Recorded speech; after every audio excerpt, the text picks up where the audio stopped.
Welcome to another episode of True Crime Case Files. In today's episode, we delve into a shocking murder at a sleepover that rocked the community of Grand Rapids, Michigan in March of 2003.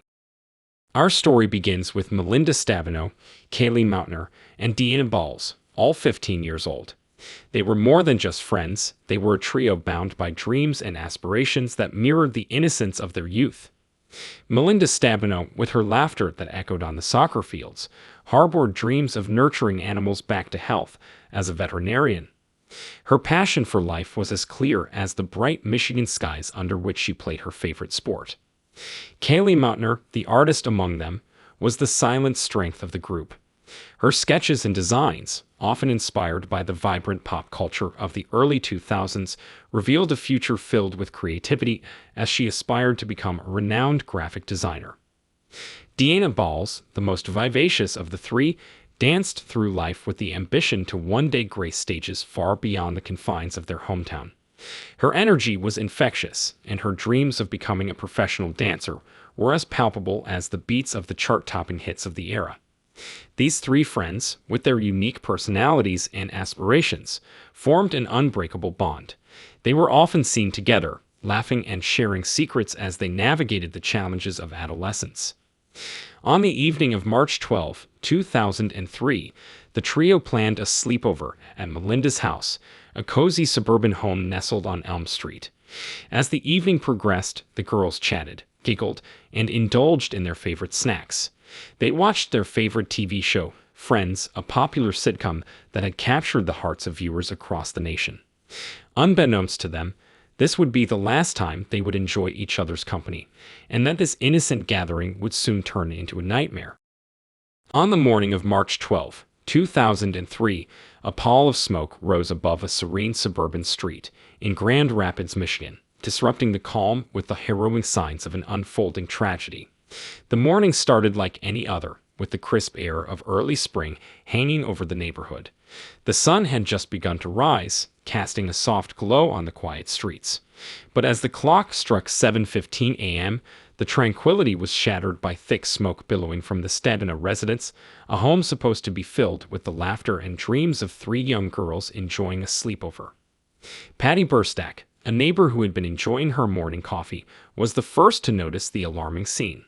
She quickly dialed 911, her voice trembling with urgency as she reported the unfolding tragedy. The call would soon summon the brave men and women of the Grand Rapids Fire Department to the scene.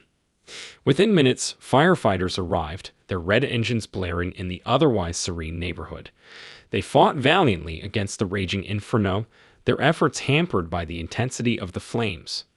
As they battled the fire, their hearts sank when they discovered the lifeless bodies of Melinda Stabenow, Kaylee Mautner, and Deanna Balls inside the house.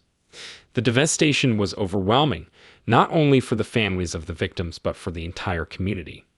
News of the tragedy spread like wildfire, capturing the attention of local media outlets. The Grand Rapids Gazette, known for its comprehensive coverage of the city's events, dedicated coverage to the shocking incident. Local television stations broadcasted live updates from the scene as reporters provided real-time information to a captivated audience. As investigators combed through the charred remains of the house, searching for answers, the community gathered, holding vigils and grappling with the senselessness of the loss. The girls, remembered for their aspirations and the joy they brought to those around them, became symbols of a peace shattered, their futures unjustly seized by the flames of that fateful March morning. As the smoke cleared and the flames were extinguished, the Grand Rapids Police Department descended upon the charred remains of the Stabenow house.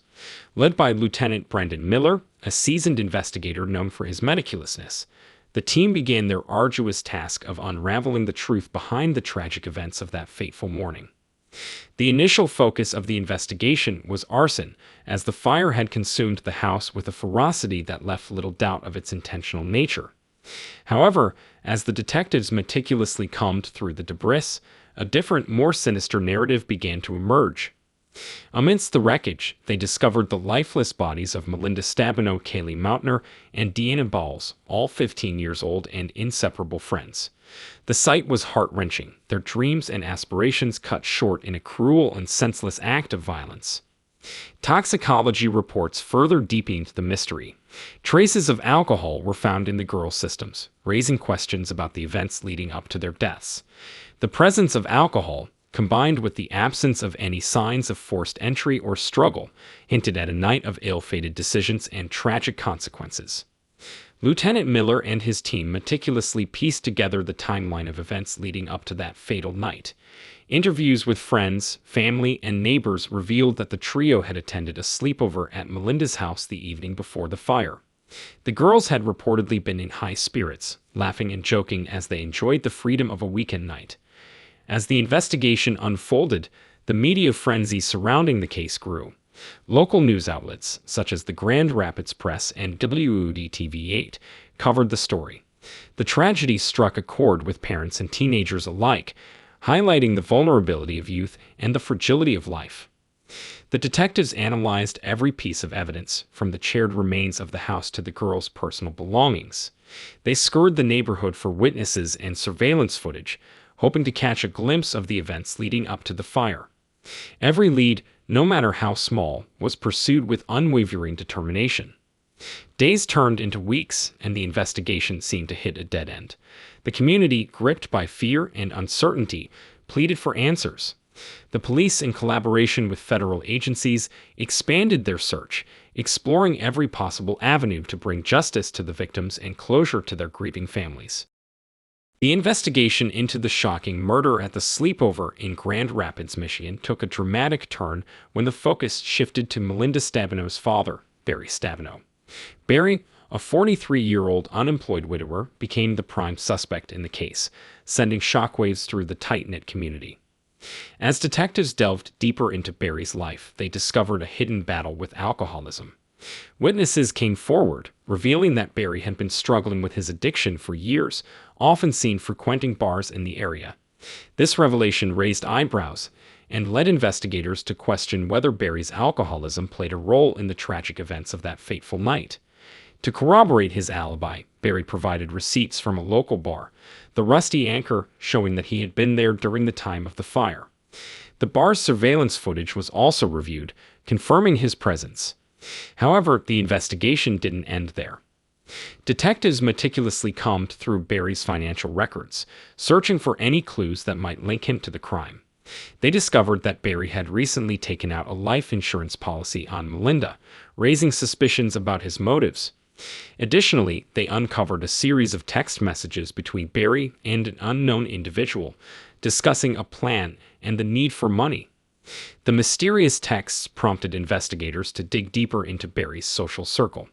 They interviewed friends, family, and neighbors, looking for any possible connections to the crime. One name that kept resurfacing was Sergei Tony Rusov, a local loan shark known for his ruthless tactics. Tony Rusov had been pressuring Barry for repayment of a substantial debt. Investigators suspected that Barry's financial troubles, coupled with his alcoholism, may have pushed him to desperate measures. They theorized that Barry may have struck a deal with Tony Rusov, involving the murder of his own daughter as a way to collect the insurance money and settle his debts. The investigation took a dramatic twist when detectives discovered a hidden compartment in Barry's car containing a large sum of cash. The bills were stained with traces of smoke, suggesting a connection to the fire that claimed the lives of Melinda, Kaylee, and Deanna. As the investigation intensified, the community of Grand Rapids held its breath, anxiously awaiting answers for the shocking murder that had rocked their quiet town. As the investigation into the shocking murder at the sleepover continued, the focus shifted to the second suspect, Kyle Lee Balls, the older brother of one of the victims, Deanna Balls. Kyle, a 19-year-old worker at Pizza Hut, found himself at the center of intense scrutiny as detectives probed deeper into his relationship with the girls and his potential involvement in the crime. Rumors had been circulating within the tight-knit community of Grand Rapids, Michigan, about an inappropriate relationship between Kyle and Melinda Stabeno, one of the victims. These whispers only served to fuel speculation and suspicion. However, investigators knew they needed concrete evidence to connect Kyle to the murder. Lieutenant Miller, the seasoned investigator leading the case, meticulously pieced together the events leading up to the tragic night. Interviews with friends and acquaintances revealed that Kyle had been the one who supplied the alcohol, vodka to be exact, at the sleepover. The toxicology reports confirmed the significant presence of alcohol in the girls' systems, further strengthening the suspicion that their deaths were not accidental. The police obtained search warrants for Kyle's residence, hoping to find any evidence that could link him to the crime. They combed through his room, searching for anything that could provide a breakthrough in the case. Among the items seized were his laptop and cell phone, which were sent to the forensic lab for analysis. As the investigation progressed, detectives discovered a series of text messages exchanged between Kyle and Melinda in the days leading up to the sleepover. These messages hinted at a strained relationship and raised questions about the true nature of their connection. However, without concrete proof of any wrongdoing, the case against Kyle remained circumstantial. Despite the mounting suspicion, Kyle maintained his innocence. He vehemently denied any involvement in the murder and insisted that he had only supplied vodka to the girls, unaware of the tragic consequences that would follow. Investigators continued to dig deeper, hoping to find the missing pieces of the puzzle that would either incriminate or exonerate him. In the weeks following the devastating fire that claimed the lives of Melinda Stabenow, Kaylee Mautner, and Deanna Bowles, investigators were tirelessly piecing together the puzzle of this shocking crime. The discovery of remnants of a makeshift drug lab in the Stabenow basement sent shockwaves through the community and shifted the focus of the investigation to Melinda's older brother, Jimmy. Jimmy Stabenow, a 19-year-old worker at QT, had been away working at his night shift. However, the newfound evidence raised suspicions about his involvement in the tragedy. The drug lab, concealed in the basement, indicated a possible connection to the girls' deaths. As the investigation unfolded, rumors began to circulate about Jimmy's involvement with a local drug ring. Sources close to the investigation indicated that he had been associated with a notorious gang operating in the Grand Rapids area. The gang, known as the Midnight Shadows, had been linked to various criminal activities, including drug trafficking and violence. Detectives reached out to local law enforcement agencies for assistance in gathering information about the Midnight Shadows. They uncovered a series of recent drug busts and arrests related to the gang's operations.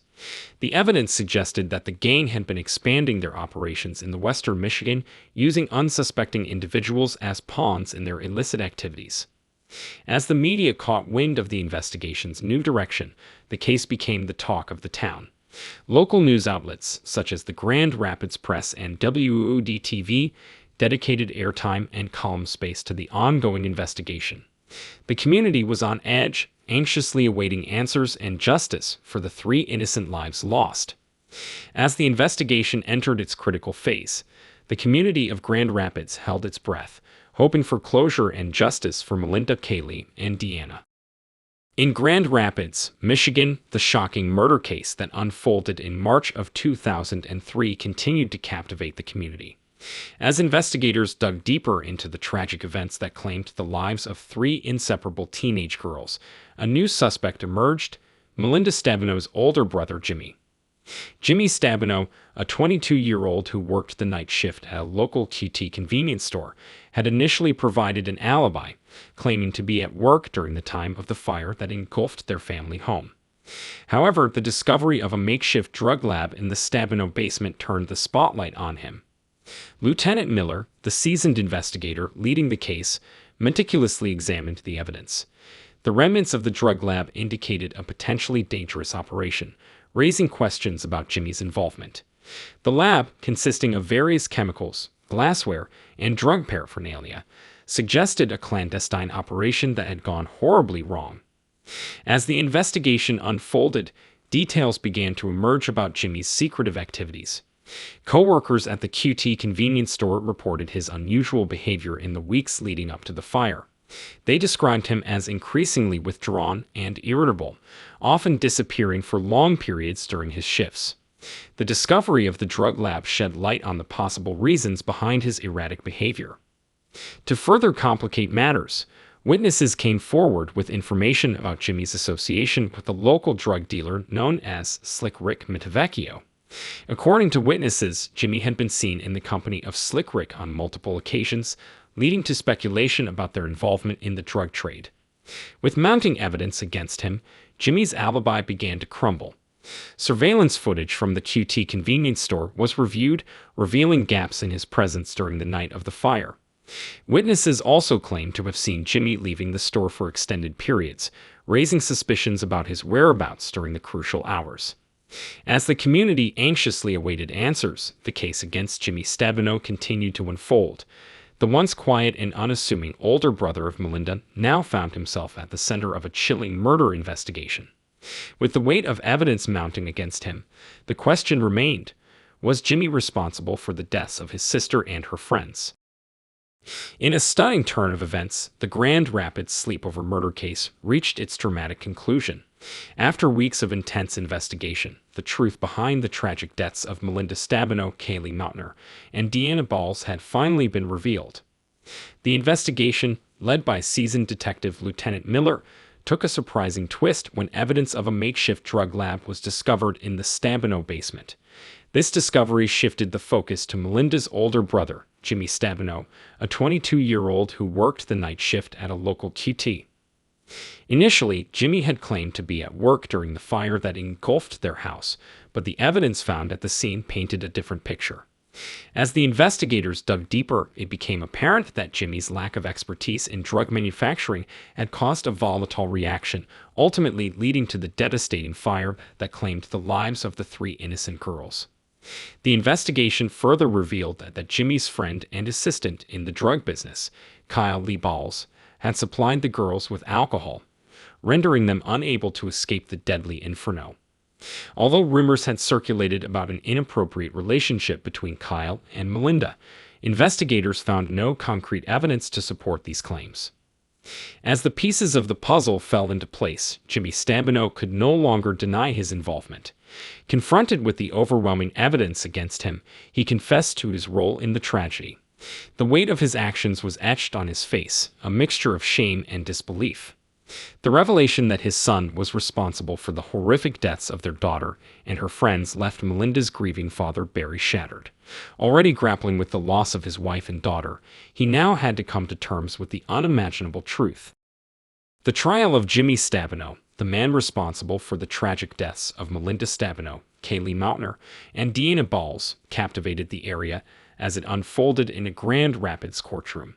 The proceedings, which began on March 10, 2004, showcased the meticulous work of the prosecution, led by the formidable Jana Henrys, and the defense team headed by renowned attorney Louis Vattel.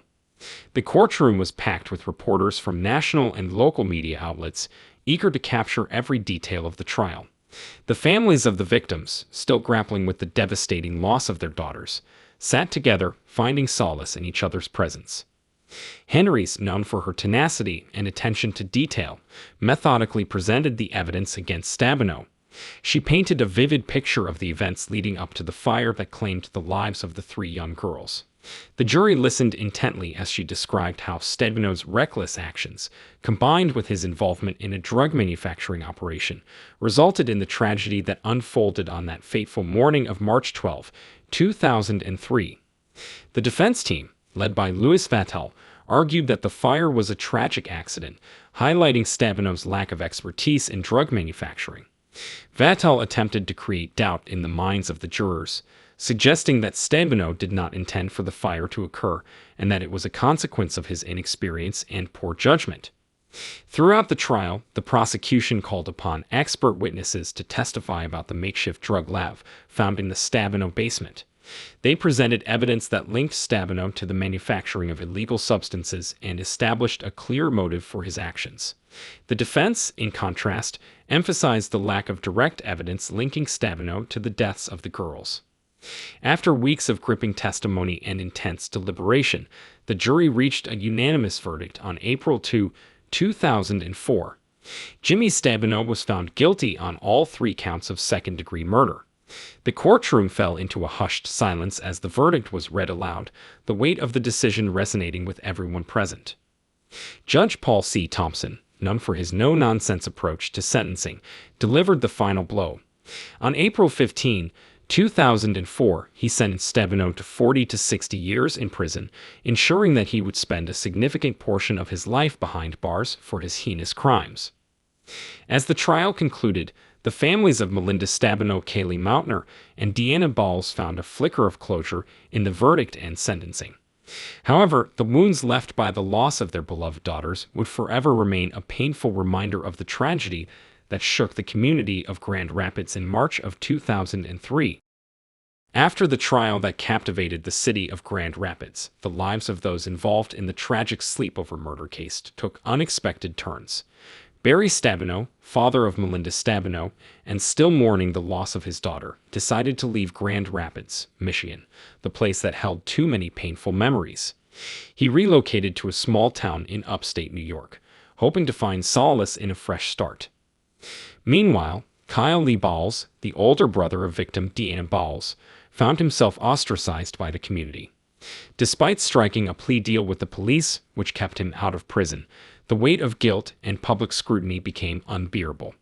In search of a new beginning, Kyle packed his bags and headed west to California, where he hoped to start over and leave the past behind. The once vibrant neighborhood where the sleepover tragedy occurred was forever marked by the events of that fateful night. The charred remains of the Stabenow house were a constant reminder of the lives lost and the innocence shattered. The community, once tight-knit and trusting, became guarded and suspicious. In the aftermath of the trial, the media frenzy surrounding the case slowly subsided, leaving Grand Rapids to heal in the shadows. The families of the victims, however, were left to grapple with their grief and the lingering questions that still haunted them. As the years passed, the wounds began to scar. The pain never truly faded. The families of Melinda, Kaylee, and Deanna found solace in each other, forming a tight bond that only they could understand. They leaned on one another for support, sharing their memories and finding strength in their shared loss. The sleepover that promised fun and friendship turned into a nightmare. This case serves as a chilling reminder of the devastating consequences of recklessness and the enduring impact of violence on families and communities. Hey, true crime case solvers, interested in more real-life murder mysteries? Be sure to like and subscribe to our channel. And do you have any thoughts about this case or have a case of your own you'd like us to investigate? Leave us a comment. Until then, stay safe, true crime case solvers.